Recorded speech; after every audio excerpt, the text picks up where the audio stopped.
অবশ্যই আমরা একটা পজিটিভ ভাবে দেখছি, কারণ এটা দেশের আইন শৃঙ্খলা রক্ষার্থে তাদের যে কার্যক্রম আছে তারা থেকে আমাদের মঙ্গলের জন্য করতেছে এবং জনসাধারণ যাতে সুবিধা হয়, কোনো বিভ্রান্তি না হয়, সেটা চলতে পারে। এই জন্য আমি এটাকে খুব পজিটিভ ভাবে দেখছি। আজকে তো আওয়ামী লীগ লকডাউন দিয়েছিল, সড়কের চিত্র কেমন দেখছেন? সড়কের চিত্র, যেহেতু আমি গাজীপুর থেকে আসছি, আজকে রোড অনেকটা ফাঁকা। অন্যদিনের যে যানজট থাকে সেই যানজট আজকে নাই। আসলে এই স্বল্প সময়ের মধ্যে আওয়ামী লীগ মিছিল মিটিং করবে বা লকডাউন দিবে, এটি আসলে আপনাদের কাম্য ছিল কিনা? কিছুদিন আগেই তারা দেশ থেকে বিতাড়িত হয়েছে এবং বিভিন্ন ভোক্তার দায়ে তাদের বিরুদ্ধে একাধিক মামলা। এই বিষয়টি আপনারা কিভাবে দেখছেন? আসলে এটা দেশের যারা আছে আইন শৃঙ্খলা বাহিনী তারা দেখবে, এবং যারা দায়িত্বশীল আছে দেশের স্বার্থে তাদের যেটা করণীয় তারা সেভাবে দেখবে। এটা আমার ব্যক্তিগতভাবে কোনো রাজনীতির ভিতরে কোনো কথা নেই। এটা যেহেতু সরকার দায়িত্ব আছে তারা এটা ও আজীবন ঘাটতারামানির কথা বলছে। উনি তো ক্ষমতা যে 15 বছর ছিল, 15 বছরে উনি ঘাটতারামানির কথা বলছে। ছাত্রদের আন্দোলন হোক, জনগণের যে কোনো প্রকারের আন্দোলনের মাধ্যমে উনি ঘাটতারামানির কথা বলছে। এখন উনি ক্ষমা চাইবে না। উনি ভাবতেছে অন্যায় করে নাই, তো অর্থাৎ আমরা জানি অন্যায় করছে, সারা বাংলাদেশের মানুষ তথা বিশ্বের মানুষ জানে উনি অন্যায় করছে। উনি বলতেছে যে অন্যায় করে নাই, এই জন্য উনি বলতেছে যে আমি ক্ষমা চাইবো না। মানে আমরা জানি অন্যায় করছে, যদি অন্যায় না করে থাকে তাহলে ক্ষমা চাবে না। কিন্তু আল্লাহ তো একজন আছে, উপরে একজন আল্লাহ আছে, যে অন্যায় সে করছে না করে নাই জনগণ জানে এবং আল্লাহ পাক জানে। সে যদি অন্যায় করে থাকে, আমি মনে করি জনগণের কাছে, যেহেতু রাজনীতিবিদ, জনগণের কাছে ক্ষমা চাক যে আমি ভুল করছি। জনগণ যদি তাকে ক্ষমা করে, অদূর ভবিষ্যতে উনি আবার ক্ষমতা আসতেও পারে, যদি জনগণ ক্ষমা করে এবং আল্লাহ যদি ক্ষমা করে। ধন্যবাদ।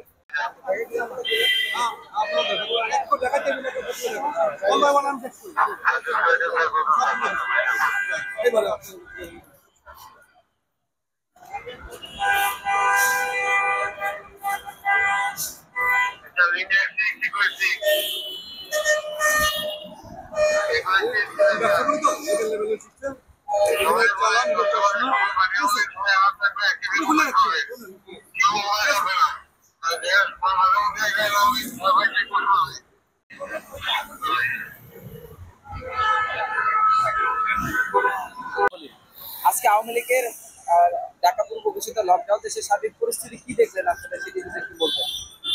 না, আসলে তেমন কিছু দেখি না, শুধু দেখতেছি যে ফেসবুকে পুজো হইতেছে, বাট রিয়েলিটিতে কিছুই দেখতেছি না। আমি মাত্র আপনার গুলশানে একে গেলাম, অফিস থেকে অফিস অফ, কিন্তু কোনো কিছু দেখলাম না, আবার ব্যাক করলাম, মাথা রেখেছি। স্বাভাবিক, সবকিছু স্বাভাবিক আছে। এই যে মুড়ে মুড়ে বাড়তি নিরাপত্তার ব্যবস্থা, আইন শৃঙ্খলা বাহিনীর তৎপরতা, সেটি আসলে কি দৃষ্টিতে দেখছেন? না, নিরাপত্তা তো আসলে সব জায়গায় মোটামুটি পুলিশ সেনাবাহিনী সব জায়গায় দেখতেছি মোটামুটি। ঠিক আছে, ধন্যবাদ।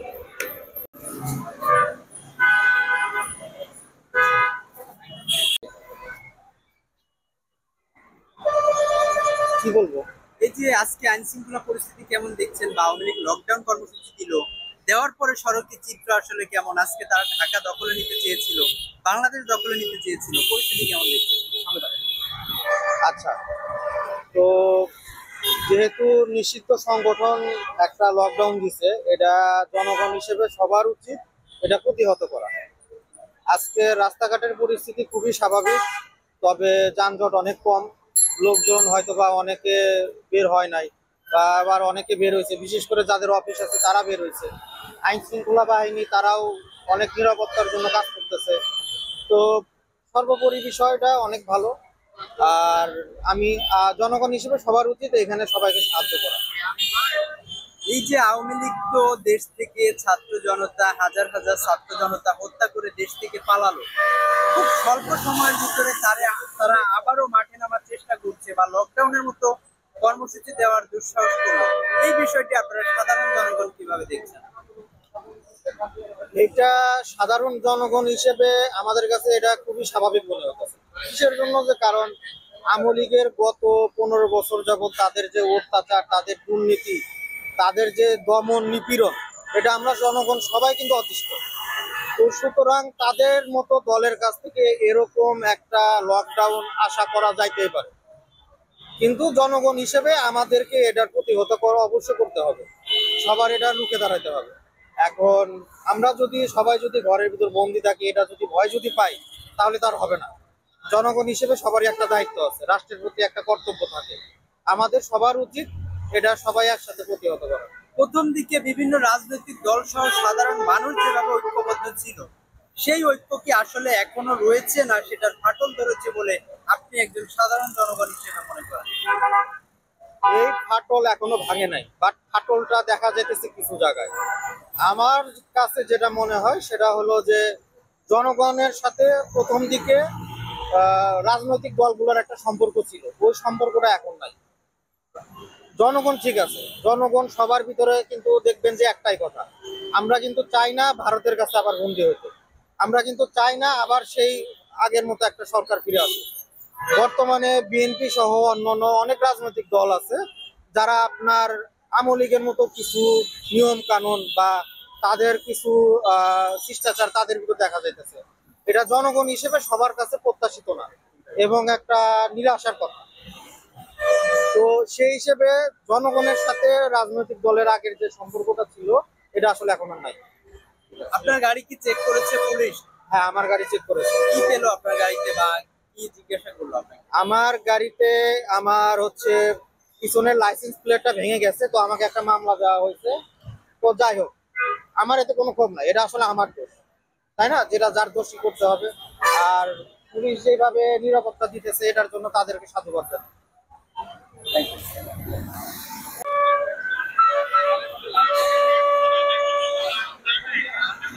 পরিস্থিতি স্বাভাবিক। এখানে আমাদের বিশেষ করে বিমানবন্দর থানাধীন এলাকায় চত্বর সহ অন্যান্য জায়গায় কোথাও কোনো অপ্রীতিকর ঘটনা ঘটে নাই, এখন পর্যন্ত ঘটে নাই। পরিস্থিতি খুবই স্বাভাবিক। আমাদের সিনিয়র স্যাররা প্রতিনিয়ত দিক নির্দেশনা দিচ্ছেন, সেই দিক নির্দেশনা অনুযায়ী আমরা বিভিন্ন জায়গায় তল্লাশি কার্যক্রম পরিচালনা করছি, অভিযান করছি এবং নিয়মিত চেকপোস্ট করছি যাতে কোথাও কোনো অপ্রীতিকর ঘটনা না ঘটে।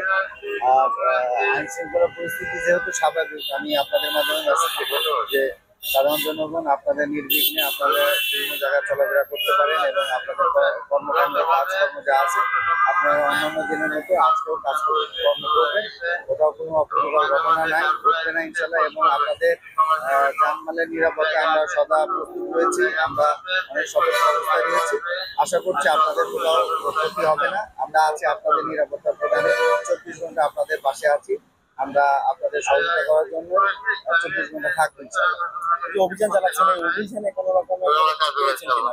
না, এখন পর্যন্ত গত রাত্রেও সারা রাত এবং সারাদিনই অভিযান তল্লাশি করা হচ্ছে।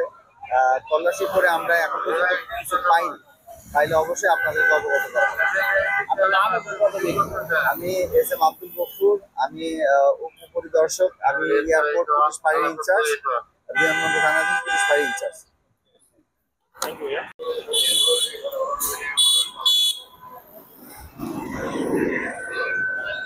কিন্তু আসলে আজকে তো আওয়ামী লীগের লকডাউন আছে, দেশের পরিস্থিতি কি মনে হচ্ছে? পরিস্থিতি তো আমি দেখতেছি স্বাভাবিকই। লকডাউন এটা হচ্ছে মানে এই গরিব দুঃখী মানুষ, আমরা যারা মেহনতি মানুষ দিন আনি দিন খাই, তাদের জন্য একটা ভোগান্তি আর কি, এছাড়া আর কিছু না। রাস্তায় কি লকডাউনের চিত্র পেয়েছেন? আমি তো রাস্তায় কোনো চিহ্ন দেখলাম না দাদা, লকডাউন কোনো চিহ্ন দেখলাম। মানুষ যেভাবে চলাচল করতেছে, জাস্ট খালি গরিবদের উপর কি হয়রানি, যারা কাজে যাবে, দিন দরিদ্র মানুষ কাজে যাবে, তাদের উপরে যত ওই হ্যারাসমেন্ট, এই দিকটা যাওয়া যাবে না, ওই দিকটা যাওয়া যাবে না, ব্যাগে কি আছে এটা সেটা এই। কিন্তু ওই যারা ওই যে গাড়ি নিয়ে যাচ্ছে, বাজারও গাড়ি বা প্যারাডো, তারা তো ঠিকই যাচ্ছে, তাদেরকে কোনো চেক নাই। এই যে সাধারণ মানুষ বলছে যে স্বল্প সময়ের ভিতরে আওয়ামী লীগ লকডাউনের মধ্যে কর্মসূচি দেখানোর দুঃসাহস। এটা হচ্ছে এক কথা বলা যায় আকাশ কুসুম কল্পনা, একটা কথা আছে, ছোট সময় পড়ছিলাম আর কি। ওরা যে ওই কথাটা বলতেছে এটা মানে কল্পনার বাহিরে। আগামী 100 বছর আমি মনে করি যে ওদের লকডাউন যাই বলো, 100 বছরে ওটা ওদের মানে ওদের আশা পূরণ হবে না। ওরা যে কার্যকলাপ করছে, যে মানুষের উপর অত্যাচার করছে, জুলুম করছে, এটা আগামী 100 বছরও মানুষ ভুলবে না, দেশের জনগণ ভুলবে না। যারা অত্যাচারিত হয়েছে তারাই জানে কি অত্যাচারিত হয়েছে। হয়তো একজন হয়েছে, আরেকজন হয় নাই, কিন্তু কেউ না কেউ হয়েছে। যারা হয়েছে তারাই বলতে পারবে যে তার উপরে কতটুকু অত্যাচার নির্যাতন করছে। অর্থাৎ ওরা যদি মনে করে যে ওরা লকডাউন দিয়া, এই দিয়া, সেই দিয়া ওরা আবার ক্ষমতা আসবে বা দেশে আসবে, আবার অরাজকতা সৃষ্টি করবে, এটা ওদের ভুল ধারণা। মানে কি বলতো, মানে ওদের মরণ সাইজের কথা কেন যে কিভাবে জানি বলে একটা কথা যে মানুষের যখন বিপদ সামনে আসে তখন কি যে মানে আগে আগে বিপদে পড়ে ওরা ওরা আগে যায় বিপদে পড়তেছে আর কি। সো আমি ছোট মানুষ, আমি একটা কথাই বলবো, ওদেরকে যে তোমরা অন্যায় করছো, অপরাধ করছো, দেশের মানুষের উপর অত্যাচার করছো, জুলুম করছো, তোমরা যেভাবে আছে সেভাবেই থাকো। আমি মনে করি সেভাবে থাকাটাই বেটার। মানুষের সাথে মিশো, কাজ করো, দেশের জন্য কাজ করো, মানুষের জনগণের জন্য কাজ করো, যাতে জনগণ তোমাদেরকে অদূর ভবিষ্যতে একযুগ পরে হোক তোমাদেরকে যাতে ভোট দেয়, তোমাদেরকে যাতে ভালোবাসে। কিন্তু এভাবে আর মানুষের উপর অত্যাচার করে হরতাল দিয়ে লকডাউন দিয়া আমাদের মতো দিন দরিদ্র মানুষের উপরে যাতে আর কোনো নির্যাতন না করে, এটুকু আমি দেশবাসীর প্রতি এবং আওয়ামী লীগের প্রতি আমি এই আশাবাদী। ঠিক আছে না, ভারতের রয়টার্সকে দেওয়া একটু